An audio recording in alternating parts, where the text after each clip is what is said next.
Este ha sido el primer bootcamp que realizo, sí que había hecho un máster, pero el bootcamp me ha gustado mucho. Ha sido un mesecito muy intenso, con mucho trabajo, pero la verdad es que lo que se ha podido aprender ha sido mucho y en un corto periodo de tiempo, y eso también es importante. Lo mejor, el compañerismo y la cantidad de recursos que tienen. Mucho compañerismo, sobre todo el aprendizaje que hubo gracias tanto al profesor que tuvimos, que fue una maravilla, que nos hizo aprender mucho, y gracias a los compañeros que tuve cada vez pude avanzar más y aprender. He aprendido nuevas tecnologías, nuevas formas de implementarlas.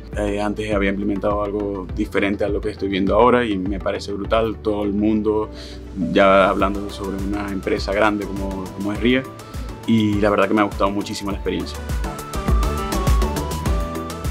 Me parece una gran iniciativa el hecho de realizar este tipo de bootcamps y poder incluir a las mujeres que también podemos ser parte de este sector.